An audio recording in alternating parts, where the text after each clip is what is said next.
আসসালামু আলাইকুম। হ্যালো প্রিয় ভিউয়ার্স, আপনারা দেখতে পাচ্ছেন আমি আবার আমার সেই প্রিয় জনিল ভাইয়ের হোটেলে আছি। আজ চলে আসলাম একটি বৃষ্টিমুখর দিন তথা সিলেটের অবস্থা তেমন ভালো নেই, বন্যা পরিস্থিতিও তেমন ভালো নেই। আপনারা দেখতে পাচ্ছেন বরাবরের মতো সেই কুশিয়ারার পাড়ের সেই প্রিয় জনিল ভাইয়ের হোটেলে আমি আছি।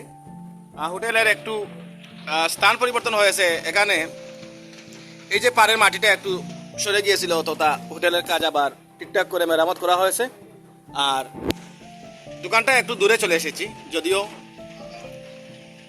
আপনাদের আমি উপস্থাপন করতেছি কুশিয়ারার পানি। আপনারা দেখতে পাচ্ছেন সেই সিলেট বিভাগের অন্যতম বৃহত্তম নদী কুশিয়ারা, যে নদীটি বরাক নদী থেকে সেই আমলশীত হয়ে জকিগঞ্জ, তারপর বিয়ানীবাজার হয়ে গোলাপগঞ্জ ঢুকেছে এবং পরবর্তীতে এই নদী এই দিক দিয়ে চলে গেছে সেই সরকার বাজার মৌলভীবাজারের দিকে তথা ফেন্সুগঞ্জ হয়ে। আর আমি আছি এই মুহূর্তে বাদেশ্বর মিরগঞ্জ বাজার আমাদের প্রিয় জনিল ভাইয়ের হোটেলে। সকালে এসে আমি এখানে দেখতে পাচ্ছেন যে আমি কিছু নাস্তা নিয়েছি। আপনারা চাইলে এখানে আসতে পারবেন যে কোনো মুহূর্তে, বৃষ্টিমুখর দিনে অসাধারণ একটি মুহূর্ত আপনাদের কাটবে আশা করি। মিরগঞ্জ আসলেই বললে যে কেউ আপনাদের এটা দেখে দেবে যে জনিল ভাইয়ের হোটেল একেবারে কুশিয়ারা নদীর পাড়ে বসে আপনারা অসাধারণ যে বিউটি উপভোগ করতে পারবেন।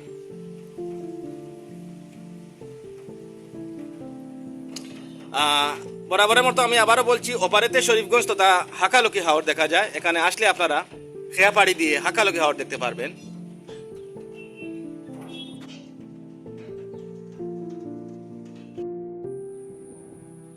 জনিল ভাইয়ের হোটেলে কিছুক্ষণ বসার পর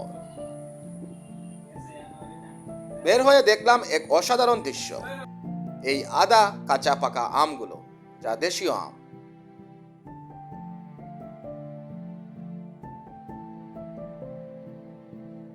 মিরগঞ্জ বাজারে সেই পুরাতন ব্যস্ততা বহালি ছিল, যদিও আজ একটি বর্ষণমুখর দিন ছিল। ছিল ব্যস্ততম সেই প্রিয় খেয়াঘাটটিও। দেখতে পাচ্ছিলাম ওপারেতে হাকালুকি থেকে তথা শরীফগঞ্জ থেকে আসতেছেন অনেক যাত্রী। আর এই সেই প্রিয় খেয়াঘাট, যেখানে বসে থাকেন আমার প্রিয় রুমন ভাই এবং অন্যান্য পরিচিত মাঝিরা, এবং এখান থেকেই তারা চলে যায় সেই বনারচক খাদিপুর।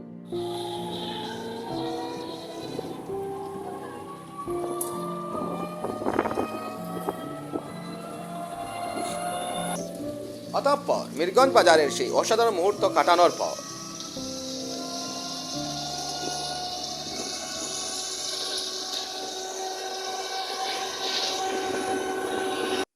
একটি টমটম গাড়িতে আমি ছুটি আমার বাড়ি ফেরার জন্য।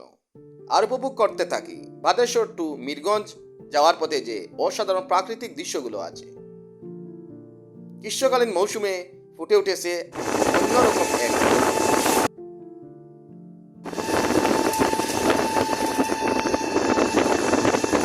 ভালো লাগছিল এই নাতিশীতোষ্ণ আবহাওয়া মুক্ত একদিন।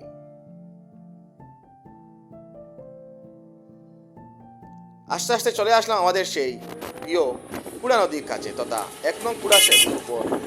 আমি যখন দেখলাম কুড়া নদীর পানিগুলো অনেক বৃদ্ধি পেয়েছে। হ্যাঁ, বলতে গেলে তুলনামূলক কুশিয়ারার পানির চেয়ে কুড়া নদীর পানি অনেক বেশি।